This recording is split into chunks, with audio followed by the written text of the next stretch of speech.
Je l'ai dit au premier culte.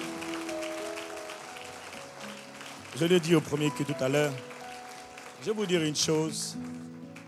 Je vais vous dire une chose qui est simple, que nous ne comprenons pas toujours, parce que nous n'avons pas la révélation de ces choses. Vous savez, quand on dit acclamons le Seigneur, vous savez, il ne faut pas applaudir, parce que l'applaudissement, c'est quand on met les mains ensemble. Mais l'acclamation, ce n'est pas quand on met les mains ensemble. Quand on acclame Dieu, les mains sont ensemble, la bouche doit dire quelque chose. C'est-à-dire, attendez, tantôt je peux parler en langue, ou tantôt je peux juste parler des merveilles de Dieu. Pendant que je l'acclame, hein, je te célèbre, tu es merveilleux, tu es magnifique, tu es excellent. Korobobo, skandelebo, shababa. Je t'aime, je t'adore, je te célèbre. Robo samata yaraba santo korabaya. Magnifique tu es, admirable tu es, digne de louange, opérant des prodiges. Tu es merveilleux, je te loue, je t'adore, je te célèbre. Oui, tu es digne d'être acclamé, d'être célébré. Tu es digne d'être honoré, d'être magnifié. Yamarando Lobo Santa Rabaya. Aujourd'hui, je bénis ta présence. Nous reconnaissons ta bienveillance. Tu es digne de gloire, digne de splendeur, digne d'adoration, de magnificence. Tu es revêtu de gloire et de magnificence, de splendeur, de beauté. Tu es revêtu d'éclat, de bienveillance. La bonté, la fidélité sont avec toi, car tu es bon et bienveillant. Riche en miséricorde, long à la colère, nous te célébrons. Voilà pourquoi tu m'as donné des mains. Je te célébrerai dans l'assemblée. Je bénirai ton Saint-Nom. J'adorerai ton nom. Jésus, tu es présent. Jésus est présent par le Saint-Esprit. Le Père est présent par le Saint-Esprit. Nous t'honorons, magnifique présence de Dieu. Magnifique présence de Jésus. Nous te célébrons, nous te bénissons. Nous t'aimons, nous t'honorons ce matin. Nous voulons te dire merci de ce que tu es là et tu es présent, Seigneur. Nous t'aimons, nous t'adorons, nous élevons ton Saint-Nom. Qui est comme toi, magnifique en sainteté, qui est très digne de louange comme toi.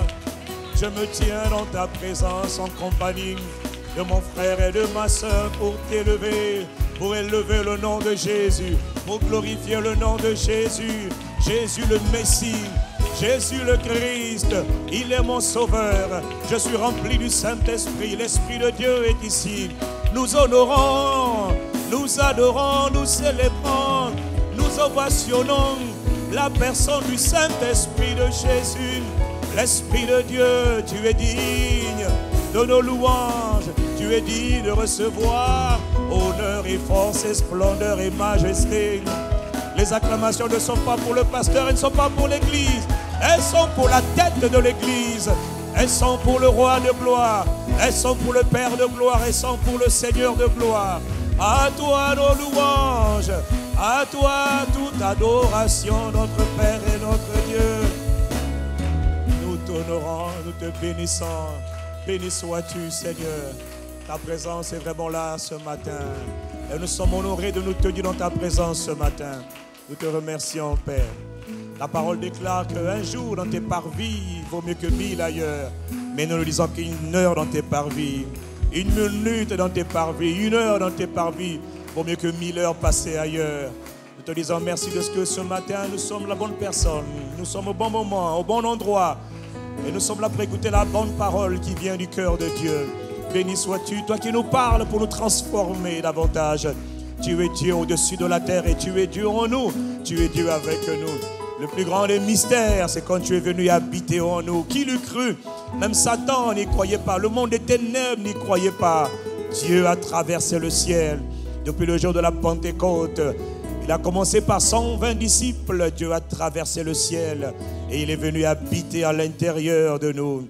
Il est venu habiter avec nous. Il nous prend par la main jour après jour, matin après matin, soir après soir. Il nous accompagne dans les eaux paisibles à chaque instant lorsque nous apprenons à faire confiance à lui, à nous décharger sur lui de tous nos soucis, de tous nos problèmes. Dieu est là ce matin. Et parce que tu es là, magnifique Esprit de Dieu, tu as traversé le ciel, tu es venu habiter en moi, dans mon frère, dans ma soeur. Nous voulons répondre à ta présence, répondre à la magnifique présence du Saint-Esprit par nos acclamations, par nos louanges, notre adoration. Nous t'élevons et nous t'aimons, nous te bénissons. Magnifique Esprit de Dieu, reçois splendeur, honneur, gloire, magnifique Jésus. Que le Père, que le Fils et le Saint-Esprit, le Dieu un manifesté en trois personnalités distinctes, soient élevés. Nous honorons la présence de Dieu qui est là par l'Esprit de Dieu. Nous te célébrons, nous t'aimons par ta grâce, nous te chérissons.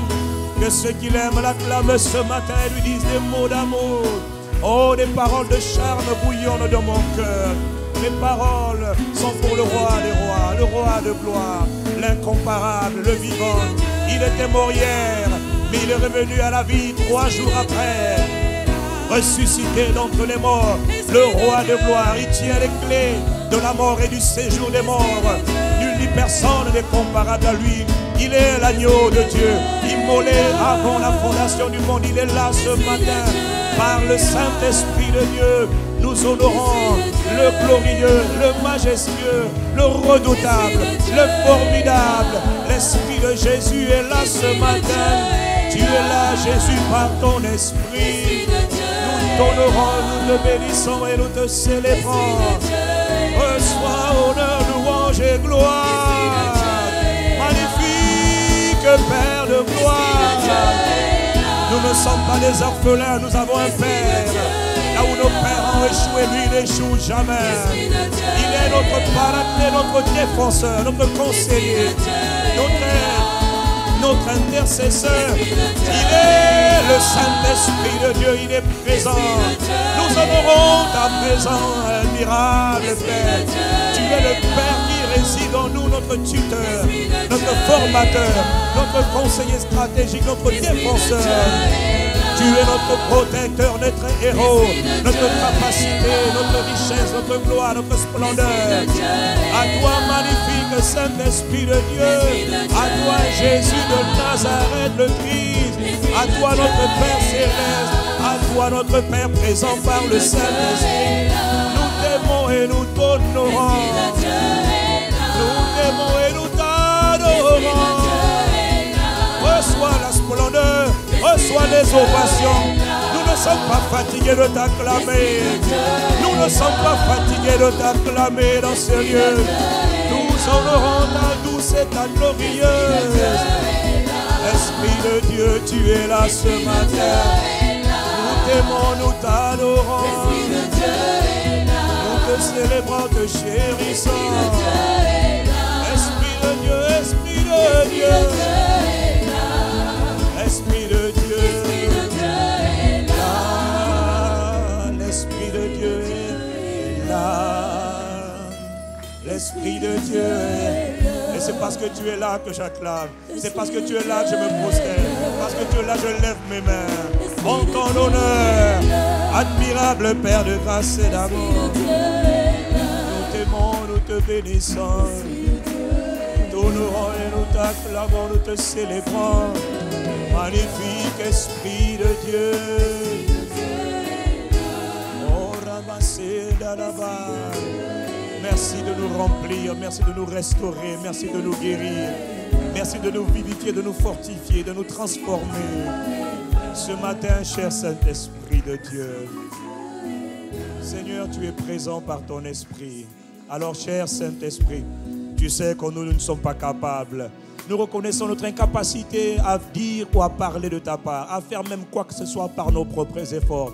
Je reconnais ma totale incapacité à dire ou à faire quoi que ce soit par moi-même. Il n'y a rien en moi si ce n'est la grâce, manifestée par l'Esprit de la grâce, le Saint-Esprit. Alors j'accepte de m'humilier, de disparaître, afin que Jésus seul apparaisse. Tu n'es pas venu pour glorifier un homme. Ta parole déclare que lorsque le Saint-Esprit viendra, il rendra témoignage de Jésus, il me glorifiera. Tu ne viens pas pour glorifier le pasteur, tu viens, Saint-Esprit, Esprit de Jésus. Tu viens pour glorifier la personne de Jésus de Nazareth, le Sauveur, le Rédempteur, le Messie, le premier-né d'entre les morts, le plus beau de tous les fils de l'homme, le prince des rois de la terre. Tu es Jésus de Nazareth. Tu es le Seigneur et le Sauveur du Congo, le Seigneur et le Sauveur de l'humanité tout entière. Quiconque espère en toi sera sauvé. Nous te bénissons. Esprit de Jésus, nous t'honorons et nous te célébrons. Merci de nous faire grâce. Merci d'inspirer les paroles de nos bouches et les pensées de nos cœurs. Merci infiniment. À toi, tout honneur, toute louange. Seigneur, merci. Inspire les paroles de nos bouches. Saint-Esprit de Dieu, ouvre notre entendement. Dispose nos cœurs pour recevoir la semence de ta parole dans nos cœurs. Nous reconnaissons qu'une seule chose est nécessaire. C'est l'Esprit de Dieu et la parole de Dieu. Le Père est présent par le Saint-Esprit. Le Seigneur Jésus ce matin est présent par son Esprit. Il est venu habiter au milieu de nous, avec nous. Et plus important, il est venu habiter en nous. C'est le plus grand des mystères qui a été révélé. Christ en nous, l'espérance de la gloire.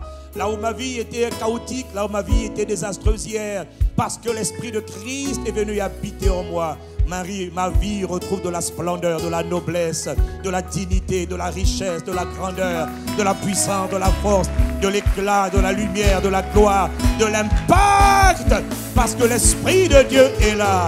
Je te reconnais, je te célèbre, je te loue et je t'adore. Magnifique Dieu, magnifique Seigneur. Nous reconnaissons que tu es Dieu et tu es digne d'être honoré ce matin. Béni sois-tu, Père, dans le nom de Jésus. Béni sois-tu, Père, par le Saint-Esprit, pour le Saint-Esprit que tu nous as donné, nous t'honorons, nous te bénissons, Père.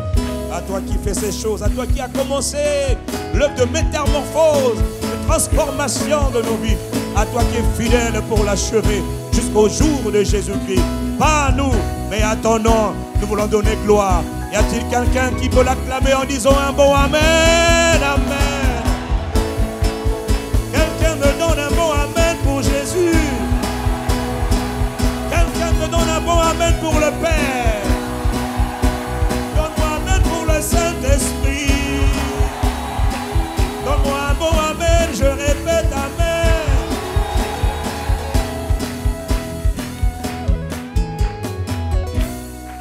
Même quand je dis donne-moi un Amen, il y en a toujours qui trouvent le moyen de fermer leur bouche. Alors pour ceux qui ont fermé leur bouche, peux-tu m'aider à donner un bon Amen vitaminé à Dieu?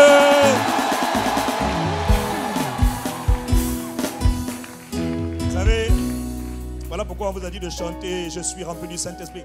Il faut savoir une chose, vous ne comprenez pas vraiment les choses de Dieu. Les choses de Dieu agissent quand on parle. Ça c'est un autre mystère encore. Dieu est là, hein, mais il ne se manifeste pas tout le temps. Et parfois sa présence se manifeste quand je parle. Ce que je dis là, c'est ce qu'il fait. Donc quand je dis je suis né de Dieu, il ne faut pas croire, hein, nous on ne s'amuse pas, hein, ce n'est pas un chant, hein, c'est des déclarations de triomphe. Hein. Vous pensez qu'on dit je suis né de Dieu, toi que quoi? Frère, ce qui est d'un chien est un chien, ce qui est d'un chat est un chat, ce qui est d'un éléphant est un éléphant, ce qui est d'un lion est un lion, ce qui naît d'un humain est un humain, ce qui naît de Dieu est Dieu. Alors tu vois que moi je vais chanter, je suis né de Dieu. Je suis Korababa. J'espère d'abord redresser ma tête. Oublie-moi. Je suis né de Dieu. Frère, il y a des tueurs de géants ici. Hein. Il y a des conquérants. Cette année, tu deviens un conquérant. Tu ne le chantes pas, tu le deviens. Oh, quelqu'un me dit Amen ici. Bon, celui qui n'a pas envie de devenir un conquérant, il va devenir une mauvaise. Tant pis pour toi, frère. Nous, on décolle, nous, on avance. Laisse-nous tranquille. On progresse, on marche d'exploit en exploit, de gloire en gloire, de progrès en progrès, de dimension en dimension. Nous marchons.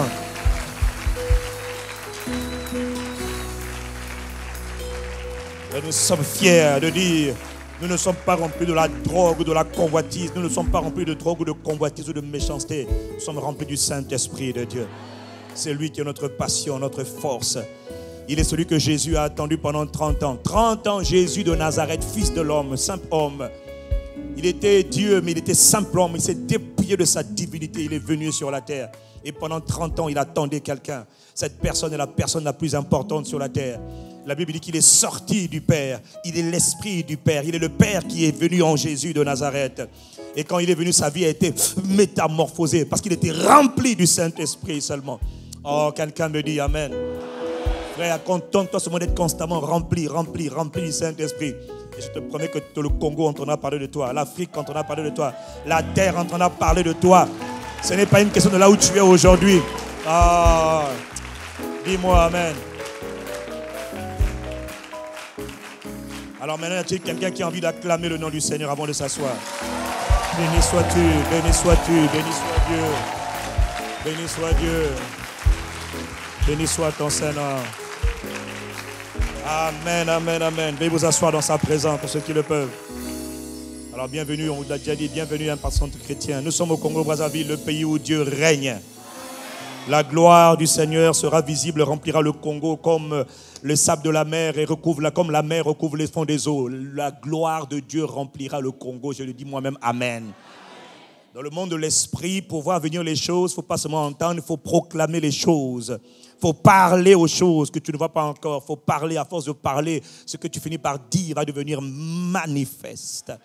Nous sommes en train de parler de la communion du Saint-Esprit parce que cette année, c'est l'année de l'expansion pour toi, pour nous tous, par le Saint-Esprit. Nous avons vu ensemble que l'homme est né pour la communion avec Dieu et pour la domination. La domination, le triomphe, le pouvoir ne vient que dans la communion avec Dieu. Il n'y a pas moyen de triompher dans la vie s'il n'y a pas une profonde intimité avec Dieu. L'intimité avec Dieu ou encore la communion avec Dieu. Quelqu'un me dit amen. Nous avons dit, mon frère, cette année, voilà pourquoi on est en train d'insister sur la personne du Saint-Esprit. Parce qu'il est la clé de toutes les clés. Le secret, la réussite du ministère de Jésus ne dépendait que d'une seule personne, le Saint-Esprit. Je vous dis, il a attendu 30 ans la venue du Saint-Esprit. Et quand le Saint-Esprit est venu, sa vie a été métamorphosée. En 3 ans et demi, il a impacté le monde. Et 2000 ans après, on ne parle que de Jésus de Nazareth, le Messie. Même le calendrier a été changé, malgré les religions qui étaient soi-disant hostiles. On a dit désormais sur la terre, là, ça sera avant lui et après lui. Jésus de Nazareth, le Christ. Quelqu'un me dit amen.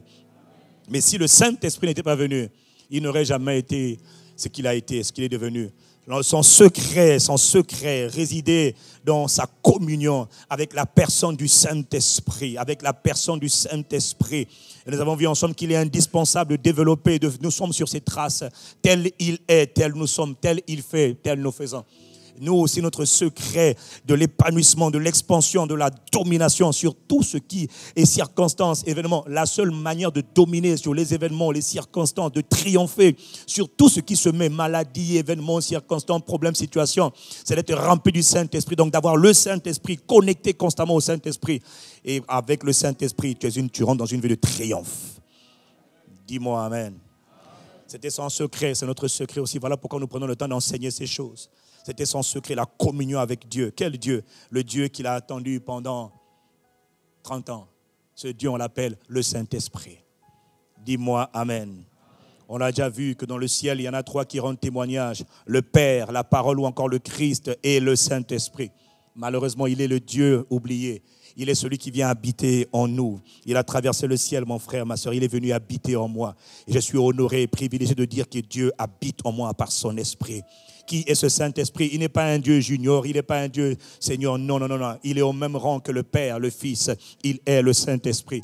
Il a quitté le ciel. D'où vient-il? Jean 15, verset 26. Il procède du Père. Il sort du Père. Il est l'Esprit du Père. Le Père n'est pas resté égoïste. Le Père ne quitte pas le trône. Celui qui a quitté le trône, c'était d'abord le Fils qui a quitté le trône.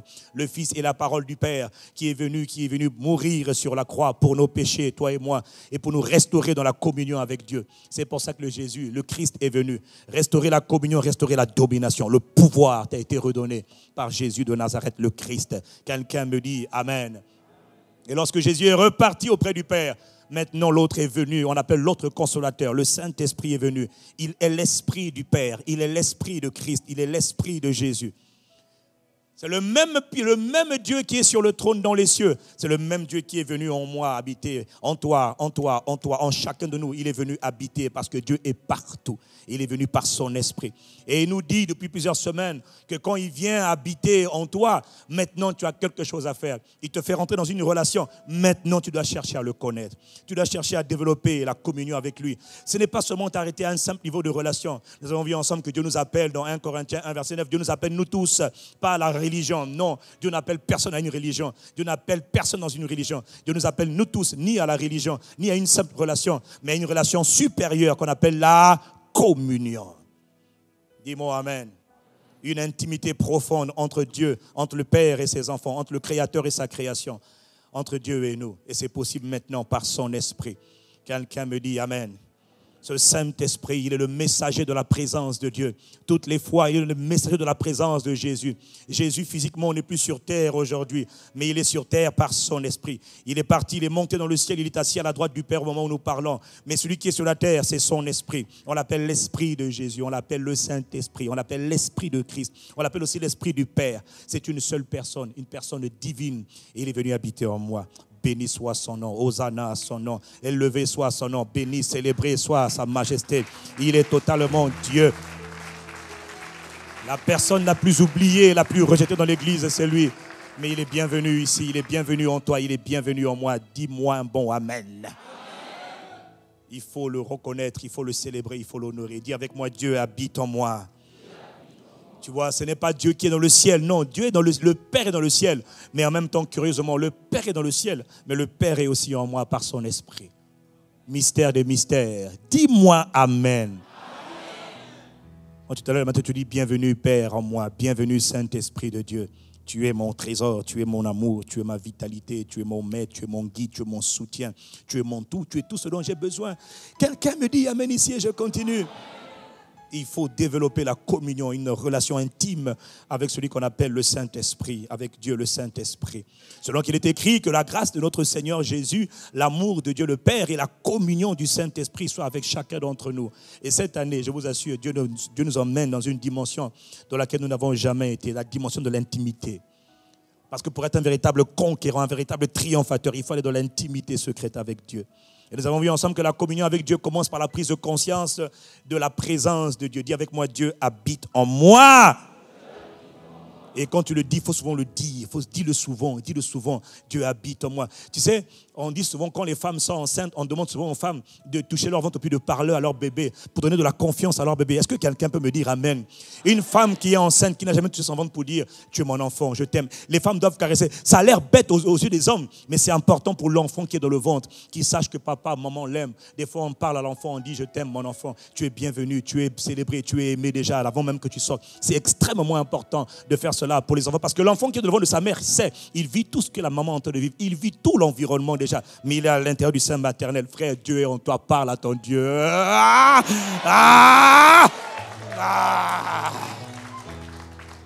Quand tu comprends ça, tu comprends l'importance de dire je suis béni, je t'honore, je te célèbre, je t'aime. Bienvenue en moi, bienvenue avec moi, magnifique Dieu. À force de faire ça, frère, tu vas devenir puissant. Quelqu'un me dit Amen. Jésus nous a parlé de la présence de Dieu. Jésus nous a annoncé que la présence de Dieu, maintenant, elle ne sera pas seulement, elle ne vient plus en nous comme dans l'Ancien Testament. Jésus nous a dit dans Jean 14, verset 16, « Et je prierai le Père et il vous donnera un autre consolateur afin qu'il demeure avec vous, l'Esprit de vérité. » Jésus dit de cet Esprit de vérité qu'on appelle le Saint-Esprit, il ne sera pas seulement avec vous, mais il sera à l'intérieur de vous. Il sera en vous. Dis avec moi, bienvenue Saint-Esprit. Là, tu touches, là, tu dis bienvenue Saint-Esprit, bienvenue en moi, tu es le Dieu de gloire en moi, bienvenue. C'est un grand mystère. Dieu est venu habiter à l'intérieur d'un temple qu'on appelle un être humain. Et Dieu prend plaisir à habiter dans l'homme. Quelqu'un me dit Amen. Nous avons dit qu'une fois que tu deviens conscient, que tu commences à prendre petit à petit conscience que Dieu habite en toi, il faut savoir comment répondre. Parce que le but, quand Dieu vient habiter en moi, c'est comme quand le roi vient habiter en toi. Un roi ne vient pas juste habiter dans ta maison par hasard. Si le roi vient habiter en toi, un roi comme le roi de la reine d'Angleterre ou n'importe quel roi de n'importe quel pays, quand il vient habiter en toi, il doit manifester sa royauté en toi. On doit savoir que le roi est venu habiter dans ta maison. Même les voisins qui ne savaient pas, ils vont voir que le type là, quelqu'un est venu dans sa maison parce que sa maison maintenant elle est balayée, elle est ornée, l'extérieur est décoré, l'intérieur est décoré. La maison là a changé, oui, parce que le roi est là. Frère, quand Dieu vient habiter en toi là, il ne fait pas que habiter, il veut manifester sa gloire, il veut manifester sa présence, il veut qu'on sache qu'il est venu habiter en toi. Il est engagé. D'abord, ce n'est pas normal. Il aurait pu ne pas venir habiter en toi. Mais si Dieu a pris le temps de venir habiter en toi, frère, c'est que tu as de la valeur. Qu'on ne te trompe pas, qu'on ne te dise pas misérable, petit, tu es blanc, tu es noir, tu es trop court, tu es trop gros, tu es trop... Ça ne veut rien dire, frère. Dis avec moi, Dieu habite en moi. Si Dieu habite en toi, tu as de la valeur. Le problème, c'est que tu n'es pas toujours conscient de ta valeur. Et c'est ça qui est le problème. il faut que tu sois conscient que Dieu est venu habiter en toi. Et sa présence, quand elle vient en toi, elle exige une réponse. Cette réponse, elle exige une attitude. Cette réponse peut se manifester par une attitude, par des paroles, par des actions. Mais tu dois réagir. Quand on te dit Dieu est là, tu dois réagir. Quand tu dis Dieu est là, tu dois réagir. Ton comportement doit changer. Tes paroles doivent changer. Tes actions doivent changer. Pourquoi? Parce que Dieu est là. Et Dieu est là. Mais on a vu que quand la présence de Dieu est là, en fait, la présence de Dieu, elle est partout. Elle est partout. Elle est partout dans tous les pays, dans toute la terre, dans tout l'univers. La présence de Dieu est là par l'Esprit de Dieu. L'Esprit de Dieu est partout. Il est en toi, il est en moi, il est en chacun d'entre nous. Mais il ne se manifeste pas de la même manière en chacun d'entre nous. Or, le but quand il vient, c'est de montrer qu'il est là. Le boss est arrivé. Le roi est là. Il doit montrer que le roi est là. Il faut que même ceux qui ne croyaient pas, même s'ils ne croient pas, ils disent que quand même, moi je ne crois pas en Dieu, mais quand même je le connais que tu es bizarre, tu n'es pas normal, tu es quelqu'un d'exceptionnel. En fait, tu es quelqu'un de bien. Je voulais te dire, mais tu sais, je ne t'aime pas, mais tu es quand même quelqu'un de bien. On sent que Dieu est en toi. Quelqu'un me dit Amen. On vient ensemble que Dieu, quand il vient pour manifester sa gloire. Il vient pour manifester sa gloire. Dieu fait toutes choses pour sa gloire. Mais sa gloire ne se manifeste pas n'importe comment, dans n'importe quelle circonstance, dans n'importe quelle condition. Son but, c'est de manifester sa gloire. Et nous devons apprendre à manifester la gloire de Dieu. Qu'est-ce que c'est que la gloire de Dieu? La gloire de Dieu, c'est la présence palpable, tangible de Dieu. On sait que Dieu est là parce qu'on le voit à l'œuvre. Il peut se manifester d'une manière palpable ou d'une autre. Il peut se manifester par des signes, par des prodiges. Il peut se manifester par des miracles, il peut se manifester par la splendeur, il peut se manifester par sa majesté, par sa richesse. Il dit comme Salomon, il peut comme Salomon ou comme Joseph, il peut te rendre tellement riche qu'on va dire non, ça c'est pas possible. Ta richesse là, elle ne peut pas être normale. Oui, elle vient de Dieu parce qu'il te remplit de perles, de précieux, toutes sortes de beauté, de splendeur, de magnificence, et tu es toujours connecté à Dieu. Dis-moi Amen. La gloire de Dieu parle de toutes sortes de choses. La gloire de Dieu ne se définit pas juste en un mot. La gloire de Dieu, c'est ce qu'on est en train d'expliquer depuis quelques semaines. C'est sa réputation, sa dignité. Dieu est engagé. Quand il te dit, tout le monde doit savoir que je suis l'Éternel, il tient à sa réputation. Il tient à ce que, quand on voit ta vie, là, on dise, mon gars, Dieu est vivant parce que vraiment, toi, tu es quelqu'un. Il y a quelque chose en toi. Il y a la gloire de Dieu, il y a la grâce de Dieu en toi. Il y a la bonté de Dieu, il y a l'amour de Dieu, il y a la fidélité. Il y a les choses de Dieu, là, papa, c'est visible à travers toi. Dis-moi Amen. Comprends une chose, quand Dieu vient, c'est ma responsabilité, et non pas la sienne, de manifester sa gloire. Ce sont les actes que je pose, les paroles que je dis, mon attitude qui détermine si sa gloire va être manifestée ou pas dans ma vie. Est-ce que quelqu'un me suit? C'est moi qui décide comment est-ce que Dieu va réagir. C'est moi, il vient habiter en moi. Mais comme il est invisible, et la plupart du temps, je ne suis tellement pas conscient. Mais la bonne nouvelle, c'est que depuis le début de cette année, tu deviens de plus en plus conscient que Dieu est là. Tu n'as pas besoin de sentir ou de voir, tu sais que Dieu est là. Et tu l'honores. Et parce que tu l'honores, il va se manifester. Quelqu'un me dit Amen.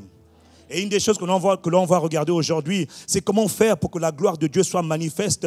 Un des ingrédients qu'il faut mettre en place. La semaine dernière, on a vu que pour que la gloire de Dieu se manifeste, il faut garder le calme, il faut garder le silence, il ne faut pas paniquer, il faut être calme. Quand il y a des problèmes, tu es calme. Et quand tu es calme et que tu te tais, la gloire de Dieu va finir par se manifester. C'est un des ingrédients. Mais il y a un autre qui est extrêmement important. Lorsque la présence de Dieu est là, il y a une réponse qu'il faut apporter. Cette réponse s'appelle l'honneur. Quelqu'un me dit l'honneur. Quand Dieu est là, mon frère, honore-le. Quand Dieu est là, honore Dieu. Quelqu'un me dit Amen. Rends-lui l'honneur qui lui est dû. On entend beaucoup parler d'honneur, comme on entend beaucoup parler de gloire, mais on ne comprend pas toujours la profondeur de ce mot-là, l'honneur. C'est quoi honorer Dieu? Ça veut dire quoi honorer Dieu? Écoute-moi frère, Dieu n'est pas un camarade, comme on appelle les camarades de l'Union soviétique. Dieu est le propriétaire de tout l'univers. Il est le créateur, le propriétaire de tout souffle, le créateur de tout ce qui se meut. Non seulement sur toute la surface de la terre, les montagnes, les collines, les eaux, les mers, les forêts, les insectes, les animaux. Dans leur multitude, il en est le seul créateur. Il est le créateur de ton souffle de vie. Il est le créateur de ton nez, de tes doigts, de tes oreilles. Il est le créateur de tout ce qui se meut sur toute la surface de l'univers. Mais il est le créateur des anges. Il est le créateur de tous les êtres que tu vois. Après beaucoup se sont corrompus, mais il est quand même le créateur. Il maîtrise tout dans l'univers tout entier. Il sait tout, il voit tout, il entend tout. Il sait ce qui se passera dans 100 milliards d'années, dans 100 000 ans, dans 10 ans, dans 5 ans. Il est le connaisseur parfait. Il est Dieu. Et il n'est pas ton copain, il est d'abord Dieu. Et après ce Dieu devient ton Père. mais il est d'abord Dieu. Quelqu'un me dit Amen. Et ce Dieu, par son esprit, quand il vient habiter en toi, c'est le Père qui vient habiter en toi par son esprit. La première des choses, une des premières choses que tu dois apprendre à faire, c'est l'honorer. C'est lui rendre l'honneur qui lui est dû. Pourquoi? Il n'est pas mon camarade. Il est d'abord Dieu. Et ce Dieu maintenant devient mon papa. Par le Christ qui habite en moi. Il est mon papa, honore-le. Ça veut dire quoi honorer Dieu? Ça veut dire quoi honorer Dieu? Honorer Dieu veut dire avoir, le pasteur Anissé en a parlé il y a 2 semaines et je reviens dessus. Honorer Dieu veut dire avoir une profonde révérence. Une profonde révérence. Une profonde révérence pour Dieu. Une sainte crainte de Dieu. On ne parle pas de la peur de Dieu, on parle de la crainte dans le sens de la révérence. Quelqu'un me dit révérence.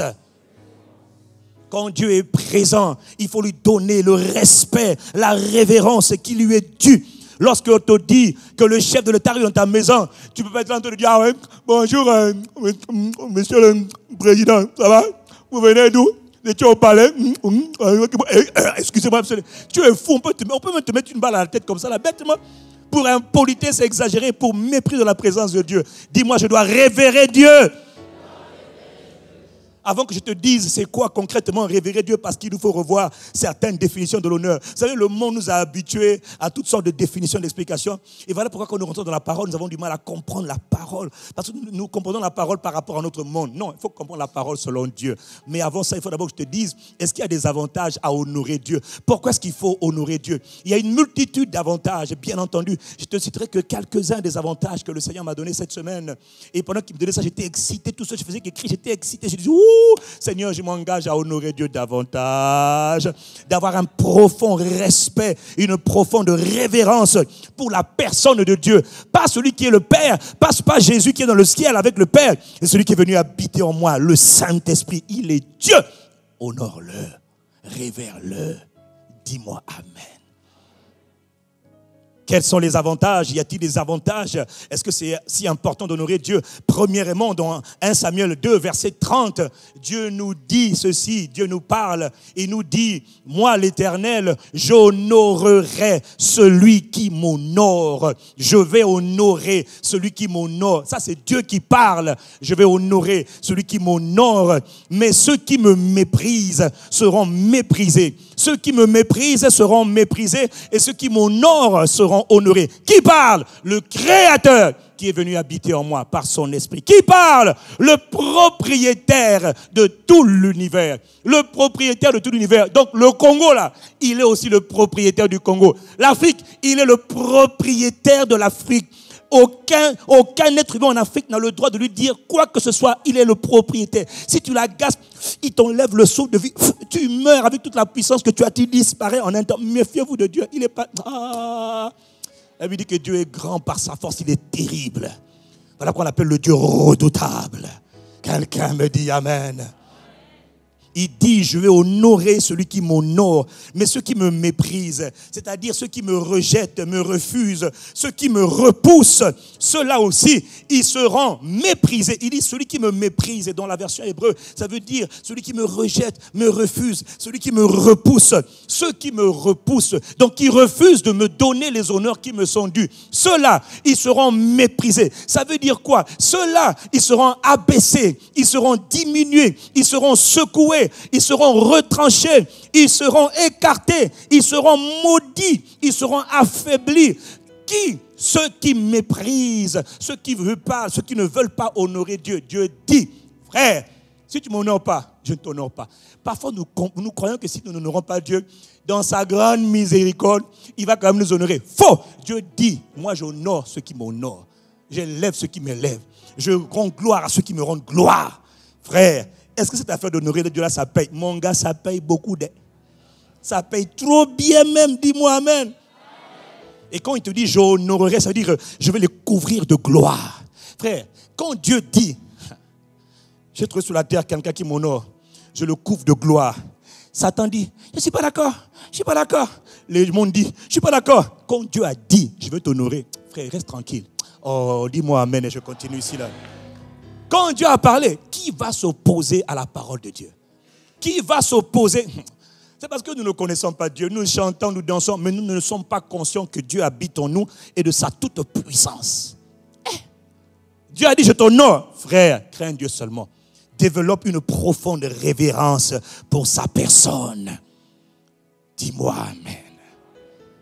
En quoi est-ce que c'est important de savoir honorer Dieu, d'apprendre à révérer, une grande révérence pour Dieu? Psaume 25, Pasteur Anissé en a parlé il y a 2 semaines. Psaume 25, verset 14. Le Dieu nous dit, l'amitié de l'Éternel, l'amitié de Dieu est pour ceux qui le craignent. L'amitié de Dieu, c'est pour ceux qui le craignent, ceux qui ont ceux qui ont une profonde révérence envers Dieu, ceux qui ont un profond respect pour Dieu, ceux qui ont un profond respect pour Dieu. Dieu dit sur la terre, je cherche des hommes et des femmes qui ont un profond respect pour moi, un profond respect pour moi. Ceux-là, je leur donne mon amitié. Mais dans la version hébreu, il te dit ce mot amitié-là, il te dit cela, je partage avec eux mes secrets. Quand on dit l'amitié de Dieu, on est en train de dire le secret de Dieu. Parce que Dieu a toujours des secrets à partager. Dieu a toujours des plans, des projets personnels qu'il n'a pas déballés, qu'il n'a pas révélés à toute la terre, mais qui révèle seulement à certaines catégories de personnes sur la terre. Ceux-là, c'est ceux qui le craignent. Ceux qui ont un profond respect pour lui. Dieu dit, parce que tu as un profond respect pour moi, je peux te partager ce que je vais faire au Congo, en Afrique, dans le monde, dans 100 ans, dans 50 ans, dans 1000 ans. Voilà ce qui va arriver. Toi, sois détendu. Pendant qu'eux, ils paniquent, toi, sois calme. Je te donne les secrets que personne n'a. Le conciliabule de Dieu, les secrets. Parce qu'il y a toujours des plans secrets dans les palais. Dans chaque palais, il y a des plans secrets. Il y a ce qu'on appelle les secrets des palais. Et Dieu parle, il dit que les secrets du palais, il les réserve seulement à ceux qui le craignent, à ceux qui ont une profonde révérence pour lui. Les gens se battent pour avoir accès à l'information, puis il y en a qui ne se battent pas, qui cherchent seulement à développer un profond respect pour Dieu. Et cela, Dieu leur dit, regarde ce qui va se passer au Congo. Sois calme, arrête d'aller sur Facebook, Twitter, Internet, les sites ou les journaux. Reste calme, voilà ce qui va se passer. Est-ce que quelqu'un me suit? Lorsque Dieu était sur le point de manifester sa gloire, Dieu a parlé à un homme. Pendant que le peuple d'Israël, on a dit la semaine dernière, il y a plusieurs semaines maintenant, le peuple d'Israël a été délivré. Le peuple était en train de chanter. Hey, on est libre, on a quitté l'Égypte, on est libre. Oh, alléluia, gloire à Dieu. Ils chantaient, on est libre. Ils partaient, parce que 3 millions de Juifs étaient en train de partir. Ils partaient vers la terre promise. Et puis Dieu appelle Moïse. Psst, mon fils, toi, moi, tu es mon ami. Toi et moi, on est en intimité. Toi, je sais que toi, tu me crains. Tu as une profonde révérence pour moi. Tu viens t'asseoir dans ma présence. Tu restes là pendant 6 jours. Tu ne dis rien. Toi, tu es vraiment mon ami. Je vais te révéler des choses profondes, des choses secrètes. Moïse dit, parle Seigneur. Ton serviteur écoute. Il dit, Moïse, j'ai fait éclater ma gloire, c'est vrai. Mais Pharaon est encore vivant. Satan est encore debout. Les ennemis sont encore debout. En fait, je ne suis pas satisfait. C'est bien, vous êtes sortis. Mais Moïse, je veux faire autre chose. Je veux faire éclater ma gloire. Tu vas voir. Pharaon, là, il vous a laissé partir, non? Il va changer d'avis. Maintenant, il va vous suivre. L'ennemi va vous attaquer. Tu entends? Moïse dit, ah bon? Mais le peuple ne sait pas. Il dit, mais le peuple là, il n'écoute pas. Et tout ce qu'il veut, c'est Salingo, Salingo, Alinga Monsala, alléluia. Tu vois, non? Ils sont seulement dans l'ambiance. Mais toi, je vais te donner des secrets. Parce que les secrets de Dieu, c'est pour toi qui me crains. Eux là-bas, ils ne me craignent pas. Eux là-bas, tantôt, ils me torpillent, ils me négligent. Toi, moi, je sais que tu m'aimes d'un amour sincère et tu me révères. Moïse. Alors, il dit à Moïse, dans Exode 14, il dit à Moïse, tu vas voir Moïse, Pharaon va vous poursuivre. Tu as compris? Et le peuple n'est pas au courant. Le peuple ne sait pas, mon gars. Le peuple est en train de... Alléluia, Jésus m'a libéré. Il ne sait pas que Satan arrive. Alléluia, Jésus m'a libéré. Il chante. Mais Moïse dit, ils sont en train de chanter. Mais il ne sait pas qu'il y a un danger qui vient. Parce que ça, c'est pour lui, ceux qui sont dans le secret de Dieu. Est-ce que quelqu'un me suit? Et puis après, maintenant, quand Moïse dit, ok, bon, mais moi, je ne parle pas encore. Non, chut, laisse. Et puis quand le peuple se rend compte que Pharaon est en train de poursuivre, le peuple dit, mais Jésus nous avait libérés, mais on était libérés comment? Moïse dit, je savais déjà, calmez-vous. C'est là que maintenant il peut leur dire, les gars, soyez calmes. Tout ça là, c'est pour que la gloire de Dieu soit manifestée. N'ayez pas peur, calmez-vous. Pendant que le peuple est en train de chanter, le peuple dit, Il y a quelques secondes, il chantait. Quelques secondes plus tard, maintenant, il s'entend de pleurer. Il dit, non. Vous n'êtes pas dans les confidences de Dieu, mais moi, je suis dans les confidences de Dieu parce que je le crains. Dis-moi Amen. tu vois, pendant que les choses se passent dans la ville, dans le pays, dans le monde, papa, il ne faut pas t'agiter. Il n'y a pas de France 24, Africa 24, TV 24, tout Télé 24. Non, papa, calme-toi. Va dans la présence de Dieu, il te parlera. Développe seulement un profond respect pour Dieu. Honore la présence de Dieu. Elle ne vient pas du ciel, hein? Elle est déjà en toi par le Saint-Esprit. Quelqu'un me dit Amen. Est-ce qu'on peut continuer?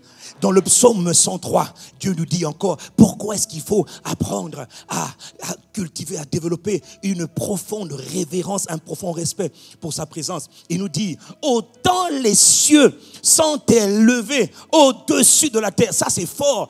Là Dieu fait une comparaison, ça c'est fort. Il te dit, regarde la distance entre les cieux. Ils sont un. On ne peut pas calculer la distance. C'est des milliards, des centaines, des trilliards, des milliards, des milliards, des milliards d'années-lumière. Tu n'as dit même pas kilomètres. Tu comprends kilomètres? Non, là-bas, on parle d'années-lumière, frère. Tu comprends, non? Voilà, années-lumière.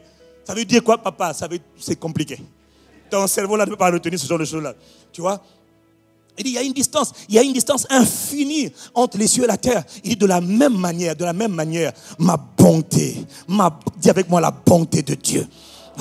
Il dit, ma bonté est grande, ma bonté est puissante, ma grâce, mon amour, ma miséricorde, elle est grande, elle est puissante, elle est pesante, elle est forte, elle domine et triomphe dans la vie des gens qui me craignent. Tu comprends? Il te dit que ça, de la même manière que le ciel est très loin de la terre, ainsi la bonté de Dieu, papa, elle est immensément grande pour ceux qui craignent Dieu, pour ceux qui ont un profond respect de la personne de Dieu, le Saint-Esprit. Il dit, frère, si tu le crains, la bonté qui est sur toi là, la grâce qui est sur toi, la faveur qui est sur toi. Tu vois, la faveur attire des problèmes parce que les gens te critiquent, ils ne comprennent pas la faveur qui est sur toi, frère. Il dit, mais toi, tu es qui? Papa, moi, rien. C'est sa grâce qui m'a secouru. Sa grâce est venue là où j'étais. Tout ce que j'ai fait, c'était seulement craindre Dieu. Et alors que je marchais dans la crainte de son nom, sa grâce est venue sur moi. Il m'a dit, toi là, je t'aime d'un amour éternel. Je t'appelle parce que tu me plais. Pourquoi je te plais? Parce que tu prends le temps de m'honorer. Tu as développé un profond respect pour ma personne. Je te choisis. Et dis-moi Amen. Mais pourquoi lui? Papa, fais comme lui. Développe un profond respect pour Dieu. L'Esprit de Dieu. Acclame la présence de Dieu. Acclame la présence de Dieu. La présence de Dieu. En quoi est-ce que c'est important? Sa bonté te dépasse, la grâce de Dieu te dépasse et te gifle. Quand la bonté de Dieu est tournée vers toi, quand la miséricorde de Dieu, quand la faveur de Dieu vient sur toi, frère, et elle vient sur toi de manière forte. C'est ce qu'il dit. De manière puissante, de manière pesante. Tu dis, Seigneur, arrête, je n'ai plus de place. Il dit, tiens encore, Seigneur, je suis trop béni. Tiens encore, Seigneur, laisse-moi vivre. Tiens encore. Tu m'aimes, alors moi, si je t'aime, tiens encore. Pendant ce temps, il y en a qui sont dit, Seigneur, donne-moi même des miettes. Il dit, non, tu ne sais pas m'honorer. Allez! Voilà. Ok, il y a quelqu'un qui a perdu son sourire, on continue, alléluia. Est-ce qu'on peut continuer? Un peu plus loin, au verset 17, toujours le même psaume 103, il nous dit encore, la bonté de Dieu. La bonté, dis avec moi la bonté de Dieu. Dis avec moi la grâce de Dieu. Dis avec moi la faveur de Dieu. Dis avec moi l'amour de Dieu. Il dit la bonté de Dieu, la bonté de l'Éternel dure à jamais. Quoi? Pour ceux qui le craignent, elle dure à jamais. Autrement dit, il dit la bonté de l'Éternel. Pour ceux qui le craignent là, elle n'a pas de fin. Elle commence un jour quand tu commences à craindre Dieu et tu développes ta crainte de Dieu. Mais Dieu ne s'arrêtera plus et tu ne prends plus la stopper. Et comment ça? L'amour de Dieu, papa, jour après jour, ça va te suivre. Pourquoi? Parce que tu crains Dieu. Parce que tu as un profond respect pour Dieu. Les regards de Dieu sont tournés sur toi. Parce que tu as un profond respect de Dieu. Je parle à quelqu'un ce matin, frère. Si tu comprends ce message-là, mon gars, ta vie va changer. Je te dis que ta vie va radicalement. Si tu commences à comprendre ce qu'on te dit là, ah frère, toi là je garantis que avant la fin de l'année, cette année là, ah frère, c'est fini pour toi. On va dire, mais toi tu marches plus sur terre. Tu dis, papa, je marche sur terre, mais c'est bizarre, je suis en train de flotter en même temps. Pourquoi, papa? La bonté de Dieu est en train de me prendre. La compassion de Dieu. Ah, dis-moi amen. mais ce n'est pas fini. Il dit la bonté de Dieu, elle dure à jamais pour ceux qui craignent Dieu. Dis avec moi, je veux craindre Dieu. Mais il ne s'arrête pas là. Hein. Il te dit, mais non, sa miséricorde pour les enfants de leurs enfants. Et autrement dit, il dit, non seulement la bonté de Dieu pour toi, elle dure à toujours, mais il y a aussi un autre mot qu'on appelle la miséricorde de Dieu. Et dans ce mot-là, en hébreu, ça veut dire les bienfaits de Dieu. Tu vois, les grâces de Dieu encore. Il te dit les bienfaits de Dieu, le bonheur de Dieu. Tu sais, c'est quoi vivre dans le bonheur de Dieu? Il te dit, pour tes enfants. Non, il ne parle même pas de tes enfants. Hein, non, il saute l'étape de tes enfants. Il va voir tes petits-enfants. Alors que la plupart des gens s'inquiètent au moins pour leurs enfants. La plupart d'entre nous, il faut reconnaître, nous ne pensons pas à nos petits-enfants. Mais la bonne nouvelle, c'est que Dieu y pense. Dieu pense déjà à tes petits-enfants. Et puis il te dit, quand toi tu me crains, j'ai une bonne nouvelle pour toi. Ma bonté dure à jamais. Elle n'a pas de fin. Elle dure d'éternité en éternité en ce qui te concerne. Mais j'ai une bonne nouvelle pour toi aussi. Même tes petits-enfants là, ils ne sont même pas encore nés parce que tu as seulement 30-40 ans là. Mais je te dis déjà, tes petits-enfants vont expérimenter la bonté, les bienfaits de Dieu, les grâces de Dieu. Autrement dit, ils vont dire, mais pourquoi on a autant de bonheur nous? Tiens, ça vient de ton grand-père. Ça vient de ton grand-père qui a semé. Dis-moi amen. Ta grand-mère m'était agréable. Ta grand-mère était ma fille. Elle m'aimait, elle me révérait, elle me craignait. Alors regarde, ta bonté. Je vous dis, il y a des enfants qui vont naître de nous là. Oh, il y a des enfants qui vont naître de notre génération là. Et ils n'auront même pas d'effort à faire. Ils vont seulement voir la pluie. Fais pleuvoir, fais pleuvoir. Il dit, mais ça tombe, l'abondance, la grâce, tout me poursuit. Pourquoi? Voilà pourquoi David, quelqu'un me dit David.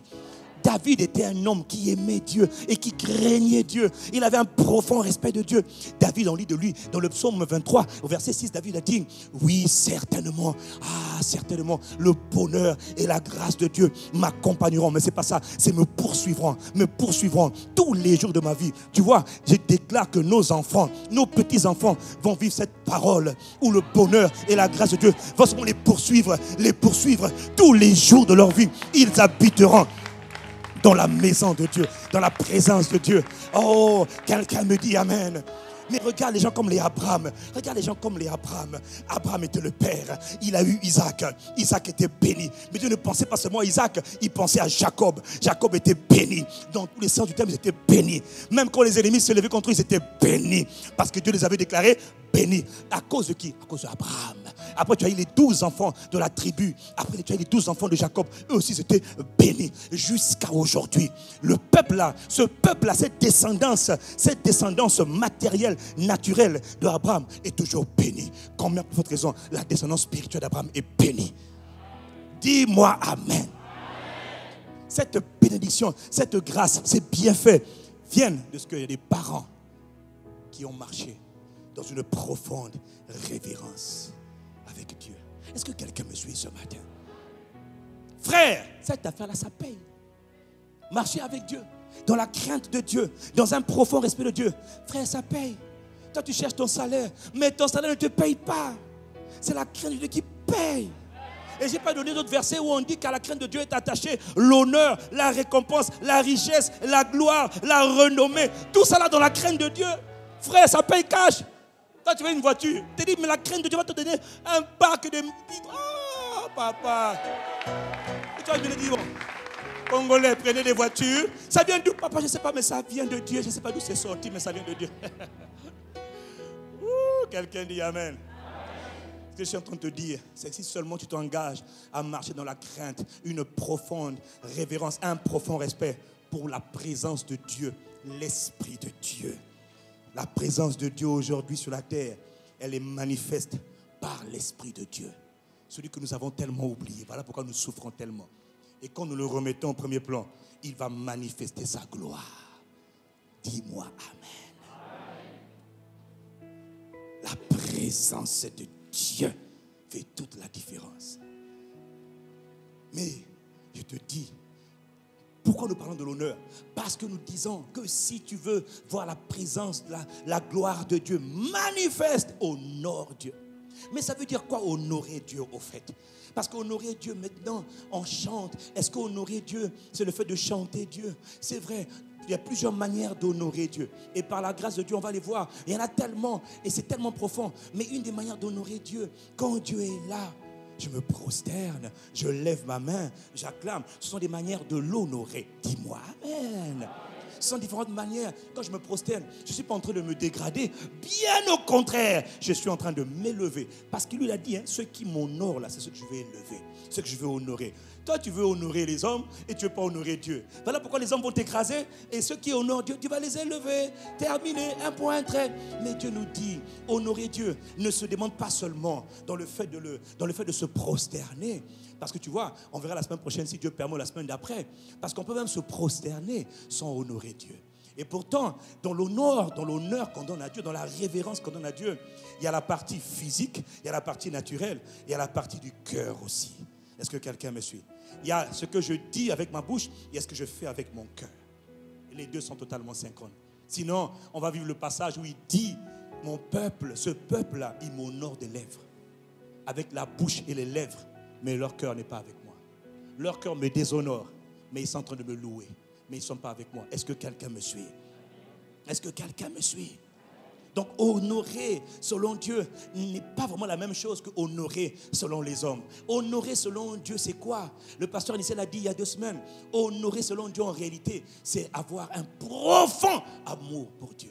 Honorer Dieu en réalité, selon Dieu, pas selon les hommes, honorer Dieu, mon frère, ma soeur, c'est aimer Dieu de tout son cœur, de toute son âme, de toutes ses forces, de toutes ses pensées. Donc, c'est obéir au premier et au plus grand de tous les commandements. Quel est, Maître Matthieu 12, le plus grand de tous les commandements? Tu aimeras l'Éternel ton Dieu de tout ton cœur, de toute ton âme, toutes tes forces, toutes tes pensées.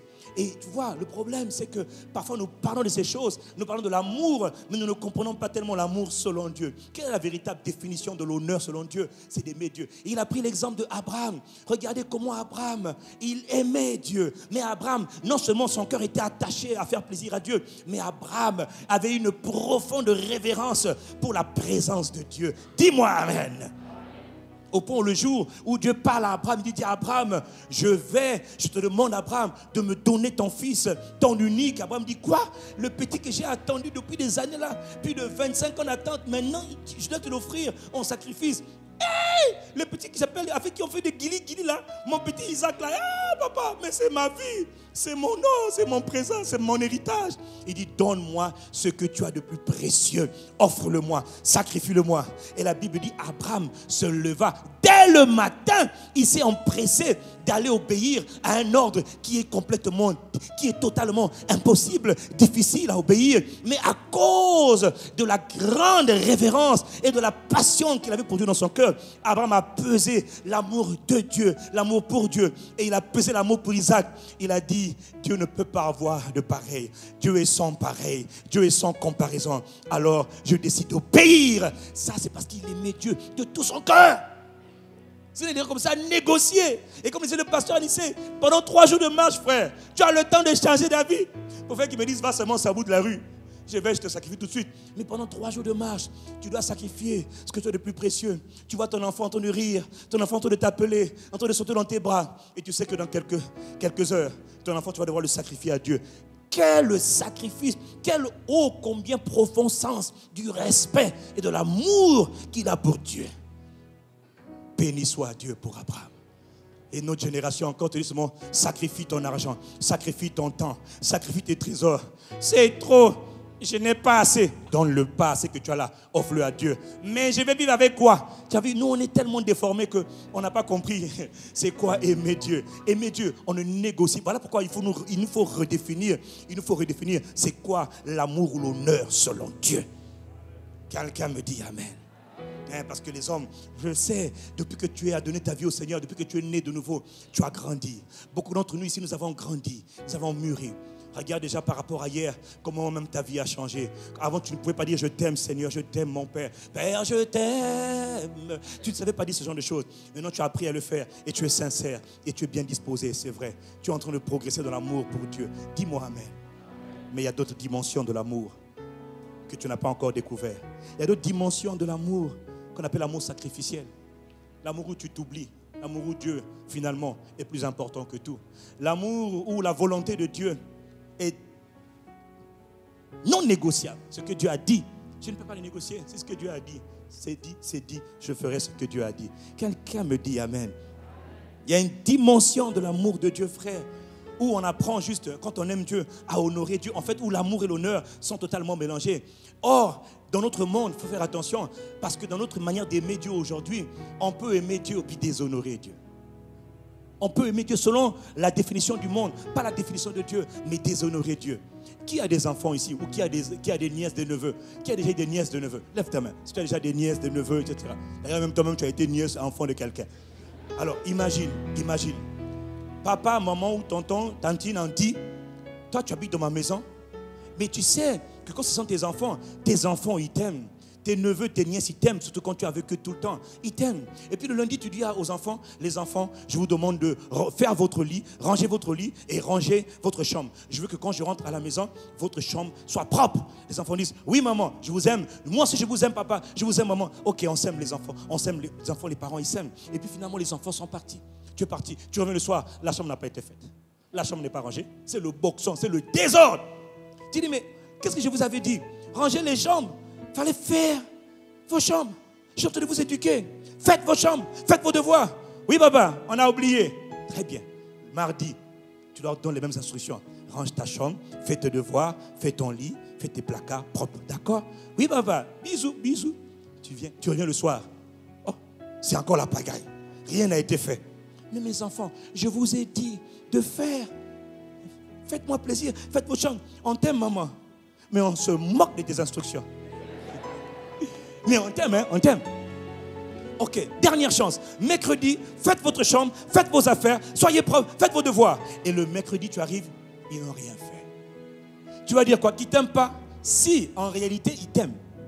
Mais en réalité, leur amour, là, n'est pas le véritable amour. Est-ce que quelqu'un me suit? Leur amour, là, n'est pas le vrai amour. Ils t'aiment, c'est vrai. D'une certaine manière, ils t'aiment. Mais tu vois, ils ne t'honorent pas. Et c'est exactement l'attitude que beaucoup d'entre nous avons devant le Seigneur. Nous aimons Dieu, mais nous n'obéissons pas à sa parole. Nous aimons Dieu, mais nous avons du mal à exécuter ses commandements. Or, aimer Dieu selon Dieu, frère, c'est obéir à sa parole. C'est faire ce qui lui plaît. Sinon, j'ai un père qui aime les enfants, une mère qui aime ses enfants, mais qui est aigri, qui est triste. Les enfants là, comment je vais faire, hein?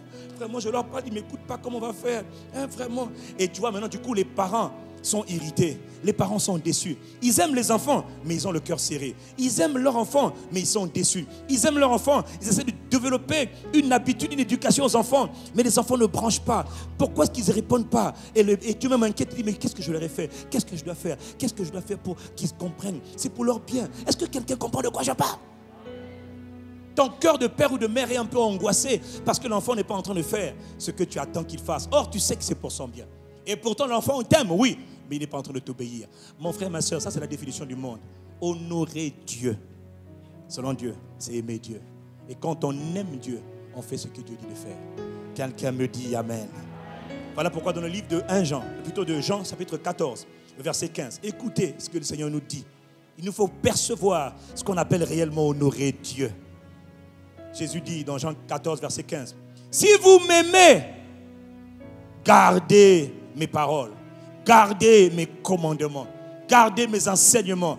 Le mot grec ici veut aussi dire respectez mes commandements. Si tu m'aimes, respecte mes commandements. Si tu m'aimes, respecte mes paroles. Si tu m'aimes, si vraiment tu m'aimes, honore, observe, pratique, conserve mes paroles, mes commandements. Verset 21, il dit encore, celui qui a mes commandements et qui les garde, celui qui a mes paroles et qui les garde, et qui les respecte, et qui les pratique, et qui les conserve, et qui les note, et qui les observe, c'est celui-là qui m'aime. Celui qui garde ma parole, c'est celui-là qui m'aime. Et celui qui m'aime, mon Père aussi va l'aimer. Moi aussi, je vais l'aimer. Et je vais me manifester à lui. Lui, il va voir la manifestation de ma gloire. Il va expérimenter la manifestation de ma gloire. Qui? Celui-là qui m'aime. Mais comment on le reconnaît, celui-là qui m'aime? Il garde ma parole. Tout ce que je dis, il chérit ma parole. Il note ma parole. Il conserve ma parole. Il pratique. Dès que je parlais, il va dans ma présence. Il dit, Seigneur, j'ai entendu ce que tu as dit. Accorde-moi la grâce de pratiquer, de vivre, d'expérimenter, d'obéir à cette parole que tu as donnée. Il n'est pas en train de dire, cette parole est difficile. Hein? Comment je vais faire? Moi, je suis jeune, hein, tu sais. je suis encore cute, je suis encore beau, belle. J'arrive pas. J'ai 4 copines. Comment je fais pour arrêter mes 4 copines? Mais enfin, Seigneur, la Bible n'est-elle pas un peu démodée quand même pour notre génération? Enfin, je pose moi la question, hein, Seigneur Jésus. Ok. Ok. Il dit, pour toi, il a une réponse. Verset 24, il dit, celui qui ne m'aime pas, celui qui ne m'honore pas, il ne garde pas, il ne respecte pas mes paroles. Toi, tu dis, mais moi je t'aime, hein, mais ta parole est trop dure. Hein. Écoute, frère, il a dit, celui qui ne m'aime pas, celui-là, il ne garde pas ma parole. Il ne respecte pas ma parole. Et la parole que vous entendez, ce n'est pas la mienne, c'est celle du Père qui m'a envoyé.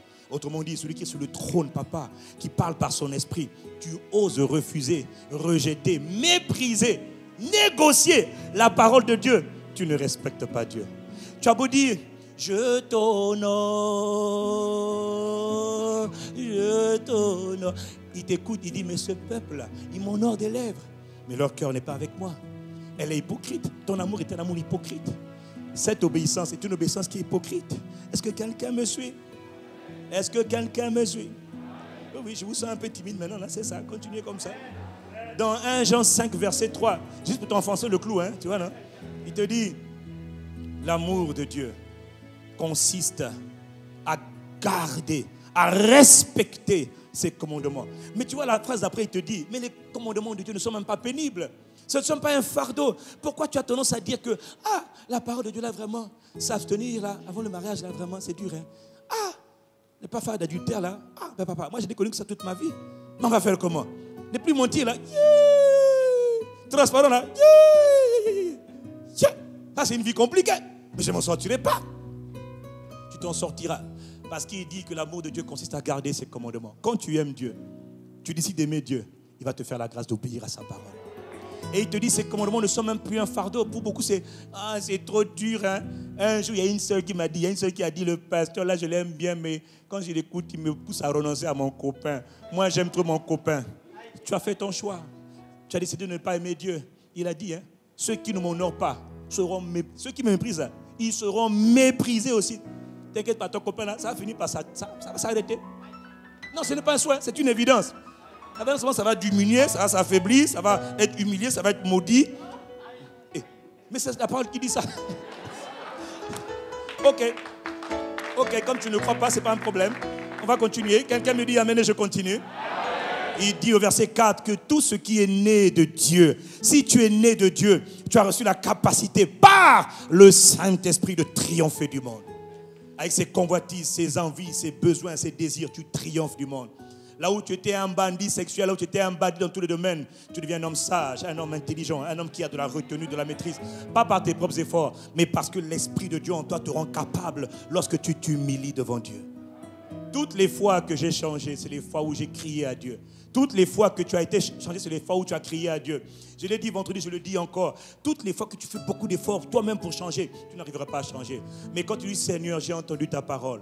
Seigneur, j'ai un challenge, je n'y arrive pas. Tu es, Saint-Esprit, mon conseiller. Tu es mon paraclet, tu es mon aide, tu es mon soutien. Tu es ma force, tu es ma capacité. La Bible dit que c'est toi qui crées en moi le vouloir et le faire. J'ai le vouloir, mais je n'ai pas encore le faire. Or, c'est toi le vouloir et c'est toi aussi le faire. Ce que tu commences, tu l'achèves. Seigneur, rends-moi capable d'obéir. Rends-moi capable d'être humble. Rends-moi capable d'aimer ma femme. Rends-moi capable d'aimer. Rends-moi capable. Quand tu apprends à faire cette prière à Dieu, sincèrement dans sa présence, c'est comme s'il y a une capacité, il y a une force surnaturelle que tu n'avais pas, qui te saisit.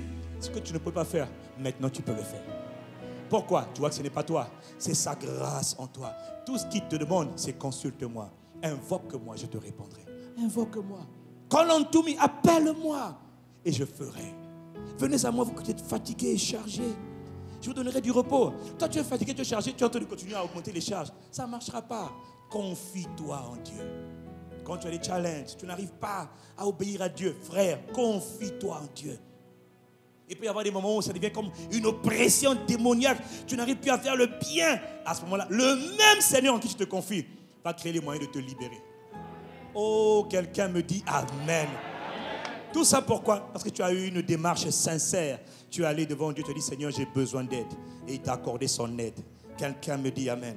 Il dit, ces commandements ne sont pas pénibles. Parce que tout ce qui est né de Dieu triomphe du monde. Dis avec moi, je triomphe du monde. Parce que je suis né de Dieu. Si tu es une nouvelle création, frère, tu es capable. Tu as tout le pouvoir, tu as toute la capacité. C'est juste que le problème, c'est que parfois tu laisses ton âme te jouer du mauvais tour. Tu dis, mais est-ce que je peux? Tu peux. C'est lui qui fait en toi le pouvoir et le faire. Nous avons tous changé seulement par la grâce de Dieu. Je ne me tiens pas là par mes capacités. Personne n'a les capacités. Celui qui a les capacités, c'est Dieu seul. Quelqu'un me dit amen, amen et amen. Quel est mon point? Veux-tu voir la manifestation de sa gloire, de sa présence dans ta vie? Honore-le. Mais comment faire pour l'honorer? Un des moyens pour l'honorer, respecte chaque parole que tu donnes. Est-ce que tu accordes de la valeur à la parole de Dieu? Est-ce que tu accordes de la valeur aux prophéties que Dieu te donne? Est-ce que tu accordes de la valeur aux enseignements que tu reçois? Si tu accordes de la valeur, ce que tu vas faire, moi j'accorde de la valeur aux enseignements par la grâce de Dieu. Alors qu'est-ce que je fais? Dès que j'écoute un enseignement, je le prends, je le mets dans un support. Pourquoi? Je veux le réécouter, le réécouter, le réécouter. Pourquoi je passe mon temps à réécouter les messages? J'accorde de l'importance aux paroles, aux enseignements que je reçois. Toi, tu as écouté une fois. Ah, c'était bien, c'était bien. Alléluia. 2 semaines après, tu as tout oublié. Mais ça ne te dérange pas, hein? Tu as oublié, hein? Ça ne te dérange pas. D'ailleurs, même pour toi, manquer un dimanche, ce n'est pas un problème. C'est pas grave, je vais me rattraper dans 3 semaines. Parce que ce dimanche, je suis d'abord au restaurant le matin. Dimanche d'après, je vais chez Ursula. Et après, dimanche après, je vais chez la coiffeuse. C'est bien, continue. On voit bien que tu accordes de l'importance à la parole de Dieu. C'est bien. Ursula, là, va te venir en enfer. Le restaurant, là, va te venir en enfer. Et tu vas voir, continue. C'est le mépris de la parole. Autrement dit, pour toi, la parole de Dieu, c'est une option. Je ne parle pas à toi, je parle à ton voisin. Donc, toi, souris seulement. Souris-moi, souris-moi, souris-moi. Allez, souris, souris. Calmez-la, filmez-la, ils doivent sourire. Ouh, miséricorde, ils ont perdu le sourire. Gloire à Dieu, gloire à Dieu. Si tu comprends de quoi je parle, lève ta main. Est-ce que tu accordes de l'importance à chaque parole que Dieu te donne? À chaque message, à chaque prophétie, à chaque parole libérée par le Seigneur? Le Saint-Esprit te parle. Des fois, tu es en train de méditer la parole le matin, il te parle. Mais cette parole-là a l'air trop lourde pour toi. Alors tu la balayes. Tu dis, non, non, non, non, non, non. Et pourtant, tu as bien lu que ça te concerne. Hein? Ça concerne ta situation. Arrête de critiquer. Arrête de te comparer aux autres. Lui, là, il ne sait pas de quoi il parle. Ce n'est pas lui, c'est la parole qui le dit. Arrête de faire la comparaison. Il parle. Là, tu es en train de pécher. Il a dit ne murmurez point. Mais quand même, là, il y a quand même de quoi. Ne murmurez pas. Mais ne garde le silence. Garde le silence. Là, maintenant, il y a une bataille entre ton esprit et ton âme. Mais tu n'as pas vu que... Tais-toi. Tais-toi. Toi, tu dis non, je dois m'exprimer. Tu es en train de pécher contre Dieu. Tu déshonores la parole de Dieu. Est-ce que quelqu'un comprend de quoi je parle? Le nombre de fois que nous avons déshonoré la parole de Dieu. Alors que c'est vrai, nous aimons Dieu. Mais le problème, c'est que selon Dieu, ce n'est pas l'amour. Le vrai amour selon Dieu, c'est quand tu obéis, sans réfléchir, sans rien retenir, sans même comprendre, hein? Obéis seulement. Dis-moi amen. Dieu était avec Moïse et le peuple d'Israël, dans Exode 14, comme on l'a vu. C'était devant la mer Rouge. Dieu dit à Moïse, le peuple est en train de crier parce qu'il voit l'ennemi venir. Dieu dit à Moïse, avance. Dis-leur d'avancer. Le peuple dit, mais Moïse, on va avancer où? Tu es fou. À droite, il y a des montagnes. À gauche, il y a des montagnes. Devant, il y a la mer. Derrière, c'est l'armée de Pharaon. L'armée de Satan, tous ces démons qui me suivent. Tu vas avancer comment? Dieu dit, avance. Il a parlé, avance. Il n'a pas dit prie, il a dit avance. Beaucoup d'entre nous, Dieu dit avance, lève-toi, avance. Toi, tu dis, on va d'abord prier. Seigneur, si c'est ta volonté que nous avancions, nous te demandons ainsi. Il a dit avance. Pharaon vient, avance. Il y a beaucoup de chrétiens qui meurent dans la prière. Si Moïse avait dit, rien de prière, les enfants, rien de prière. Oh, alléluia. Seigneur, étends ta main. Que Pharaon ne vienne pas. Il a dit, Pharaon, viens. Il dit, toi, avance. Toi, tu te dis, Seigneur, comment je vais avancer? Quand il te dit avance, ça veut dire qu'il y a une solution. Il n'y a rien de tes yeux, il n'y a rien, tu vois rien. Mais dès qu'ils ont commencé à avancer, Moïse a étendu sa main, la mer a commencé à s'ouvrir parce qu'il fallait qu'ils avancent. Parfois, Dieu va te donner des instructions, des paroles qui n'ont aucun sens. Fais-le. Si tu obéis alors que tu n'as aucune raison d'obéir, tu viens d'honorer Dieu. Tu respectes sa parole, tu valorises sa parole, tu conserves sa parole, tu médites sa parole, tu prends au sérieux chaque parole qu'il te donne.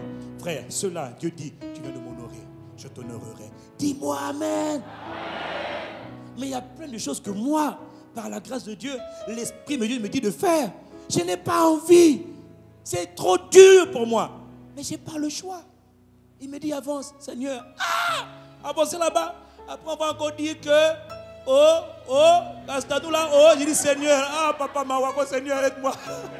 Il dit mon fils avance, je dis Seigneur, c'est dur. Il dit avance. Je dis ok.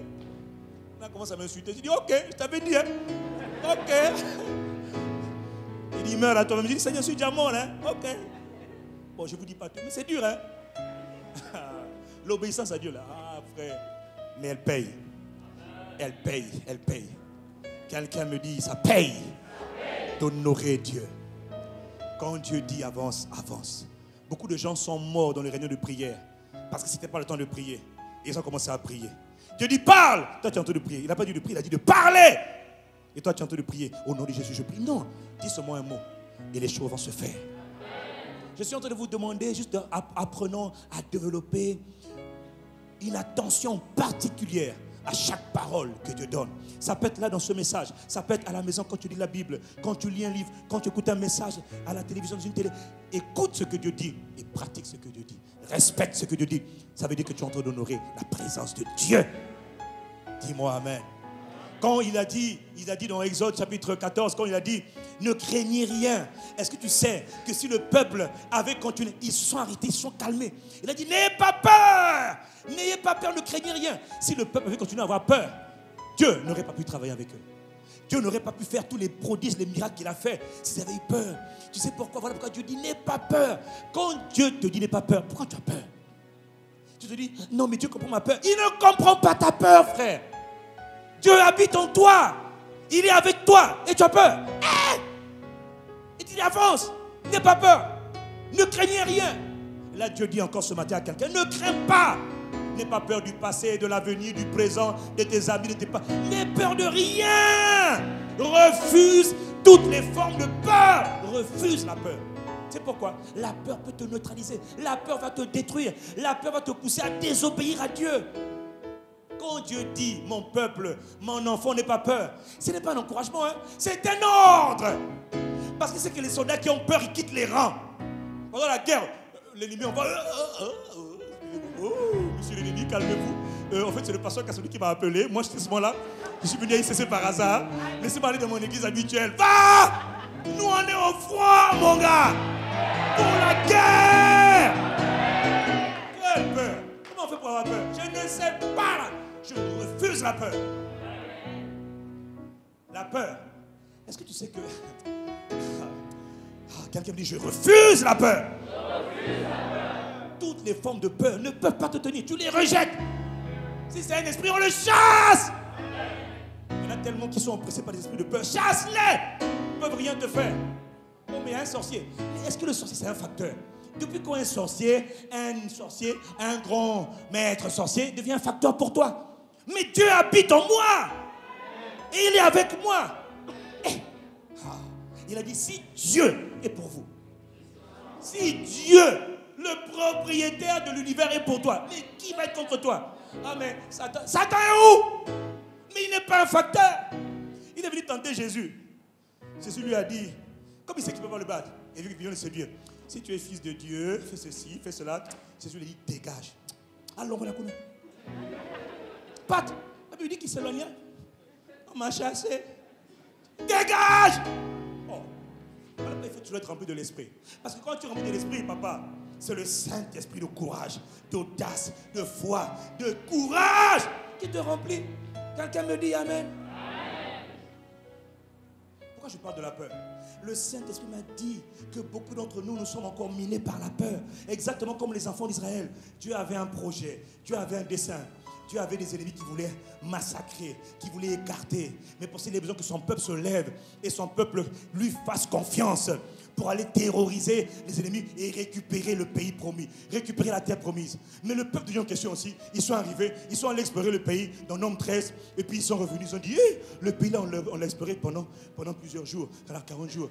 Ah, c'est un pays où coule le lait et le miel, ça c'est vrai. Dieu n'a pas menti. Mais franchement là, Dieu veut nous tuer. Pourquoi? Là-bas il y a trop d'ennemis, ils sont trop grands, ils sont trop puissants, ils vont nous dévorer, ils vont nous terrifier. Ce peuple-là, où on était là, ils sont puissants. Hein. Satan, là, il est puissant. Les démons, là, tu ne connais pas. Ma famille, là, il y a des sorciers, là. Il faut les fuir. Ils sont forts, les sorciers, là. Papa, tu as vu là-bas. Regarde ses ongles, ses doigts sont noirs. On dirait un dragon, un sorcier. Quand tu le vois là, il est puissant. Tu es en train de magnifier Satan. Tu magnifies les gens qui sont dans le monde des ténèbres. Et tu oublies que Dieu habite en toi. Et tu es en train de trembler devant des... Même pas des moustiques, de la poussière qui n'est plus...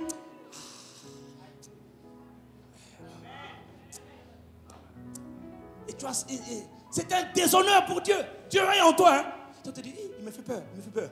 Explique-moi comment tu fais pour avoir peur. Tu n'es pas rempli du Saint-Esprit. Et tu ne sais pas qui tu es.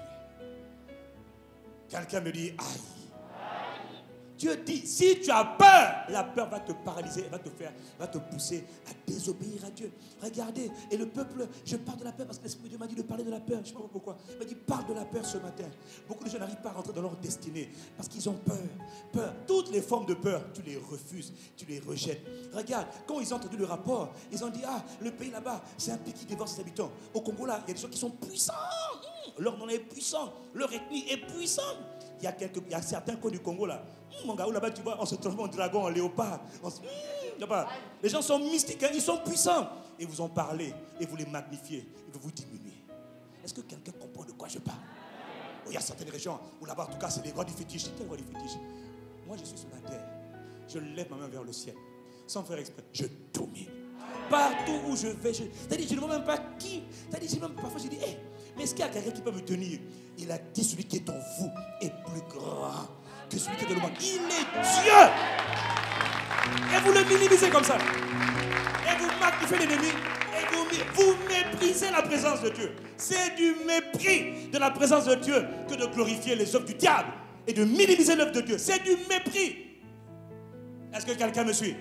Et dès qu'ils ont entendu ça, dès qu'ils ont entendu le mauvais rapport, ils sont trop forts, ça doit être trop puissant, trop de sorciers, trop de magiciens, trop de francs, mécaniciens, menuisiers, charpentiers, maçons, dentistes, tu vois non, tous les francs là, ils sont trop nombreux, on ne pourra pas s'en sortir. Qui a dit ça? Qui a dit ça? Tu méprises la présence de Dieu. Le Dieu qui a créé l'univers, il habite en moi, purée, bon sang. Mais sois conscient de ce Dieu-là. Dieu n'arrive pas à faire parce qu'on a peur. Dieu n'arrive pas à faire. Et la Bible dit quand ils ont entendu le mauvais rapport, il y a des sorciers, ils sont trop forts, ils sont trop grands.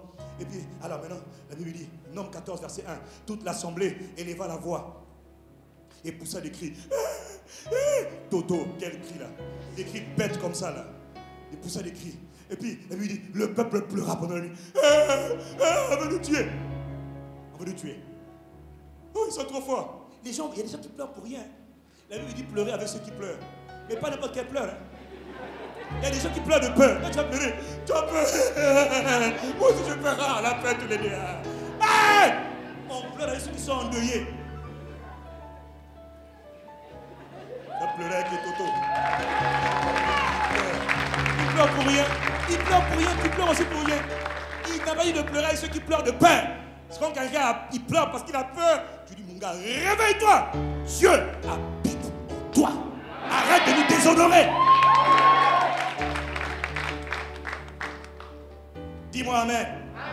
Alors ils ont commencé à murmurer contre Moïse dans la peur. Là, tu vois. Parce que quand tu as peur, tu dis des bêtises. Hein? Dans la peur, on dit des bêtises. Dieu m'aime pas. Qu'est-ce que j'ai fait au Seigneur? Qu'est-ce que j'ai fait à Dieu? On va me tuer. Moi, je dis, on va me tuer.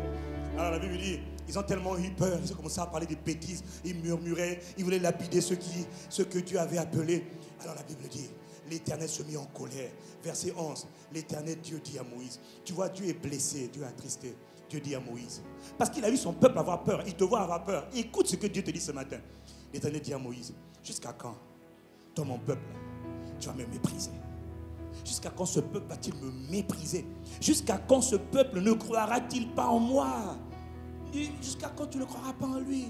Malgré tout ce qu'il a fait pour toi, malgré tout ce que tu as entendu les récits de ce que Dieu a fait ailleurs, malgré tous les prodiges et les miracles que Dieu a fait ailleurs, pourquoi tu as du mal à croire en Dieu? Pourquoi tu méprises ce que Dieu dit? Tu ne valorises pas la parole de Dieu. Tu dis que tu honores Dieu, mais tu mens parce que ces paroles, tu ne les prends pas au sérieux. Il te dit, sois courageux. Tu dis, non, moi j'ai peur. Sois courageux, j'ai peur. Mais qui a raison, qui a tort?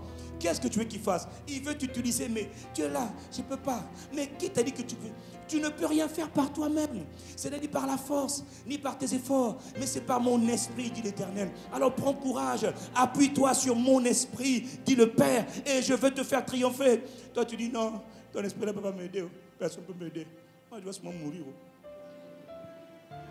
Alors ils ont dit, et Dieu dit, verset 12, dans sa colère Dieu dit, puisque tu parles là, je le frapperai, je le détruirai. Il parle de qui? Son peuple. Vous ne connaissez pas Dieu, nous ne connaissons pas Dieu. Dieu dit, ok, puisque vous me déshonorez à ce point-là, je vais vous frapper. Comme un père frappe ses enfants, je vais vous détruire. Et là, béni soit Dieu, tu as l'homme de l'intimité, l'homme de la communion qu'on appelle Moïse. Moïse se lève et dit, non Seigneur, ne fais pas ça. Si tu fais ça, on va dire que c'est parce que tu étais incapable de les mener dans la terre promise que tu les as détruits. Oh Éternel, rappelle-toi ce que toi-même tu as dit. Tu as dit, je suis l'Éternel, j'ai long à la colère, riche en bonté, riche en miséricorde. Ne fais pas ça. Pardonne à ce peuple. C'est la énième fois qui te déçoit, qu'il a peur, c'est vrai. Seigneur, pardonne. Seigneur, aie compassion. Seigneur, tu veux nous amener dans la terre promise. Tu veux nous amener dans le pays de notre destinée. Mais la peur nous a bloqués, Seigneur. Aie compassion de ce peuple. Ne tue pas ce peuple. Ne fais pas ça. Et là, Moïse connaît le cœur de Dieu. Il parle à Dieu comme un ami parle à son père.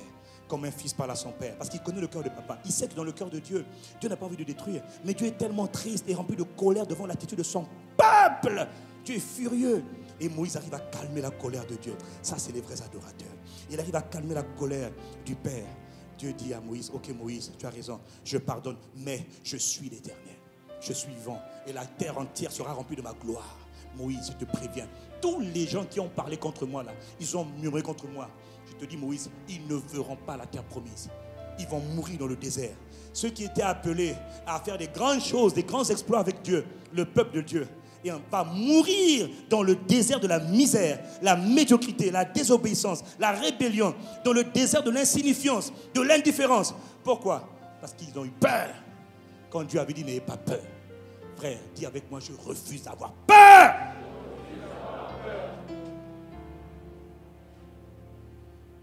Au verset 23, il dit, tous ceux qui m'ont méprisé ne verront pas la terre promise. Et il leur dit, quand vous avez tellement peur, vous êtes maudits, vous avez prophétisé, Dieu veut nous tuer, Dieu veut nous marcher dessus, Dieu veut nous... nos enfants vont mourir, on va tous mourir. Dieu a dit, tout ce que vous avez dit comme parole, c'est ce qui va vous arriver. Fais attention, parce que dans la peur, tu dis des bêtises. Et puis parfois Dieu dit, ok, tu as dit des bêtises, tu vas manger les bêtises que tu as dit. Fais attention, Dieu parfois dit, tais-toi et sois courageux. Toi tu dis, non, j'ai peur et je vais parler. Ils ont parlé. On va mourir, on est foutus. On va nous tuer ici, les autres vont nous bouffer. Nous là, on ne s'en sortira jamais. Là-bas, Kakabango, non, c'est seulement eux. Nous là, on est des pauvres types. Papa, ce qu'il t'a dit là, tu seras pauvre toute ta vie. Je refuse d'être avec toi. Je refuse, toute ma vie, je refuse. Quelqu'un me dit amen. Il dit, vos cadavres vont tomber dans ce désert. Plusieurs fois, il dit, vos cadavres vont tomber dans ce désert. Et au verset 34, il leur dit, de même que vous avez mis 40 jours à explorer le pays, vous allez porter la peine de vos iniquités pendant 40 années. Une année pour chaque jour. Voilà ce qu'on appelle le payback, c'est-à-dire la récompense de Dieu. Une année. Tu as murmuré pendant un jour, tu auras une année de retard. 2 jours, tu as murmuré. 2 années de retard. 10 jours, 10 années de retard. Tu vas galérer pendant 10 ans. Ta bouche là n'a pas voulu se fermer. Ta grande bouche là. Moi je connais tout, moi je sais tout. Ok, je parle à quelqu'un. Tu vas te faire tourner en rond là-bas. Ça alingo. Ça alingo. Aligabo ça là. Tu vas errer, tourner en rond. Et puis il leur dit, et vous saurez ce que c'est que d'être privé de ma présence. Seigneur, miséricorde. Dieu est avec toi. Mais tu as tellement désobéi à Dieu. Tu n'as pas appris à respecter les paroles de Dieu. Du coup, maintenant, quand on te voit, c'est comme si Dieu n'est pas avec toi. Il est en toi, mais c'est comme s'il n'est plus en toi. Il n'agit plus, il ne parle plus, il ne répond à aucune de tes prières. Alors quand tu vas de lieu en lieu, pasteur, priez pour moi. Si le pasteur a un peu de discernement, il va te dire, yo, ça, Jonas. Toi, tu es un rebelle. Jonas, toi, tu es un rebelle, un fouillard, un délinquant, et je vais prier pour toi. C'est là que beaucoup de Jonas vont d'église en église, cherchant le secours des pasteurs. Je suis un homme d'affaires, j'ai tout perdu, comme Jonas. Prie pour moi, pasteur, pour que la bénédiction de le Seigneur. Moi, je ne prie pas pour toi. Je peux même que ta malédiction vienne sur ma tête. Pourquoi? Tu as déshonoré les paroles de Dieu. Tu as désobéi à Dieu. Mon frère, ma soeur, un des critères pour vivre la manifestation de sa gloire, c'est d'avoir un saint respect, une profonde révérence pour Dieu. Un profond respect pour Dieu. Et le profond respect pour Dieu veut dire qu'on valorise chaque parole de Dieu. Que ta vie soit comme la vie de Samuel. Il était jeune, ce n'est pas un critère. La jeunesse n'est pas un facteur. Quelqu'un dit Amen. Dans 1 Samuel 3, verset 19, il est dit de Daniel, de Samuel. Samuel grandissait. L'Éternel était avec lui. Dieu, le Saint-Esprit, est avec toi. Dis avec moi, le Saint-Esprit est en moi. Et il est avec moi. Et la Bible dit, il y a un trait d'union qui détermine la suite de la phrase. Regardez le comportement de Samuel. Parce qu'il était conscient que Dieu était avec lui. Parce que tu deviens conscient que Dieu est avec toi, frère. La Bible dit de Samuel, il ne laissa tomber à terre aucune de ses paroles. Il n'a jamais méprisé une seule parole de Dieu. Il a valorisé, il a refusé de négocier la parole de Dieu. Il n'a pas dit, je suis jeune, j'ai le temps. Il a dit, Dieu a parlé, je vais obéir. Dieu a parlé, je respecte Dieu.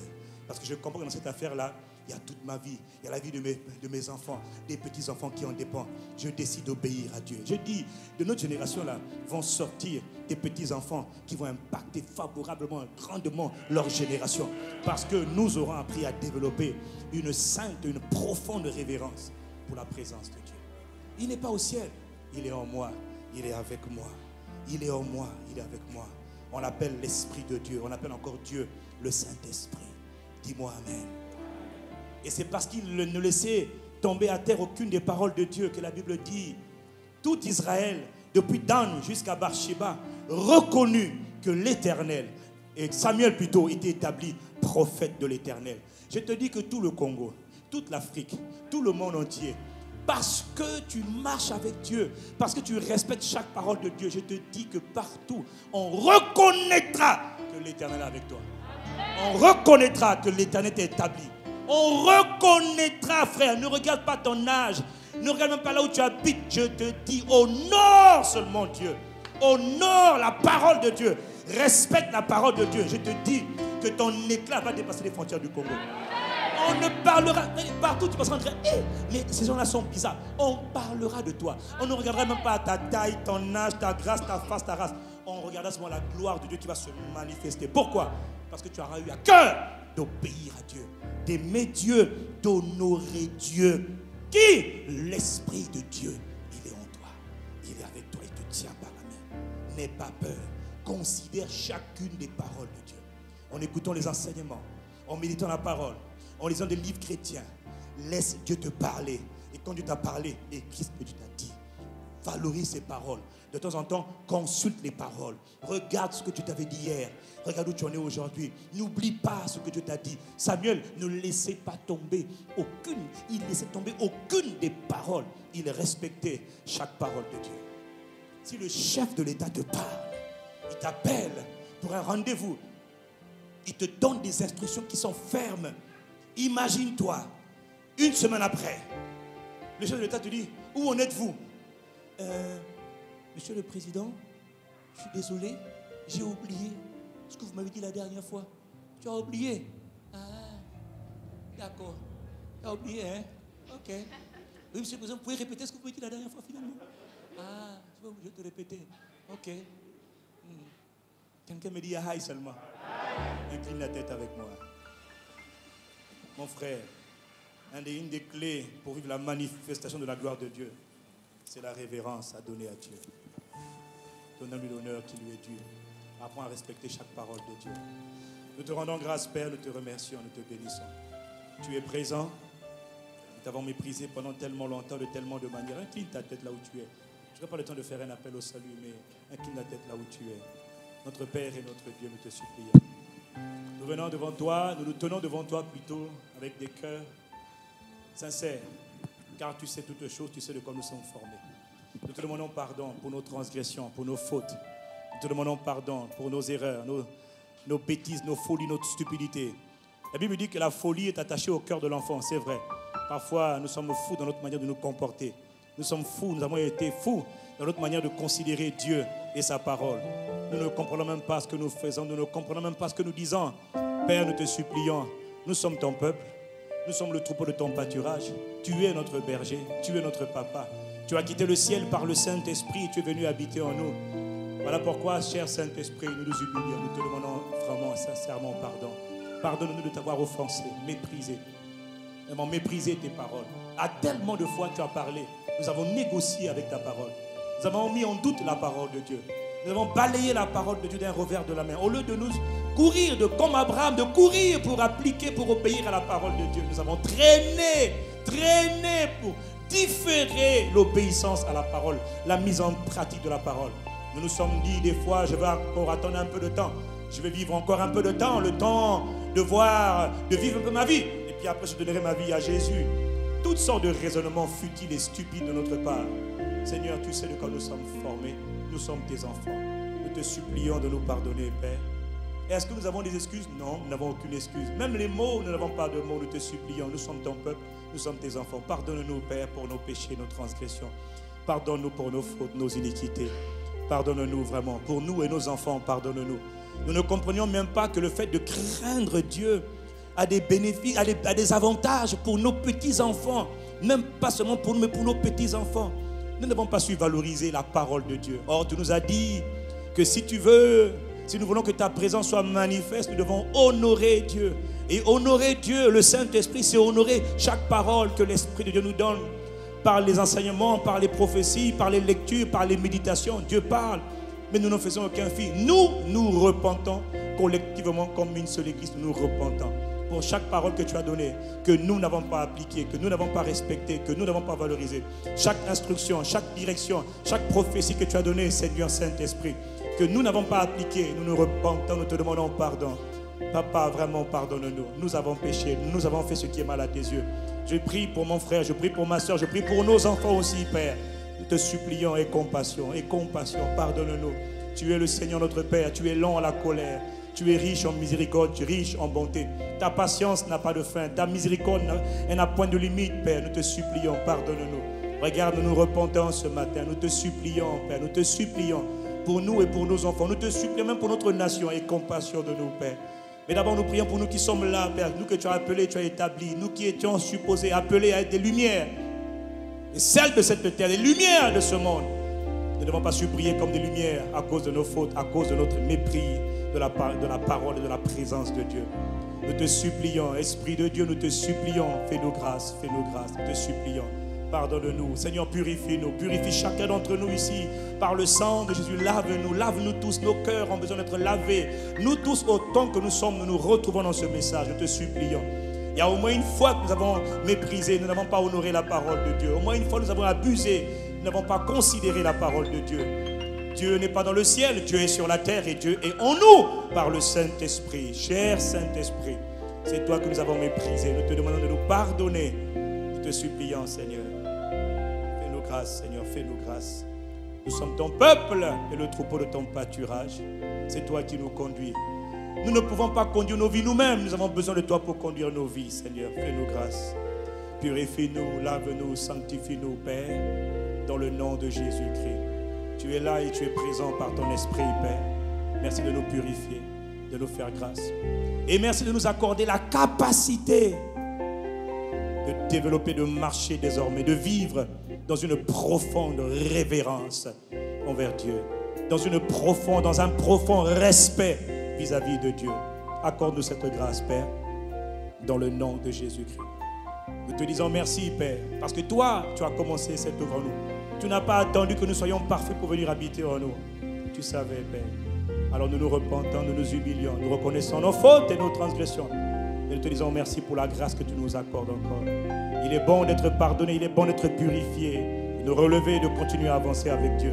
À partir d'aujourd'hui, fais-nous des Samuel, des hommes et des femmes qui valorisent chaque parole de Dieu, qui prennent à cœur chaque instruction, chaque mot, chaque phrase, chaque conseil donné par le Saint-Esprit de Dieu. Fais de nous des hommes et des femmes attachés à ta parole. Ne nous laisse plus négocier ta parole sous aucun prétexte. Aucun prétexte. Nous refusons de négocier ta parole. Nous voulons obéir à ta parole. Nous aimons ta parole. Nous chérissons ta parole. Ta parole nous rend sages et nous rend intelligents. Et nous rend prudents. Nous te bénissons, Père. Pour tout ce que tu es, pour tout ce que tu fais. Tu es notre Père. Nous sommes fiers d'être tes enfants. À toi qui as commencé cette belle œuvre en nous et qui est fidèle pour l'achever, Père. À toi l'honneur, à toi la louange et à toi la gloire. Nous acclamons ta parole et ta présence. Béni sois-tu, Père.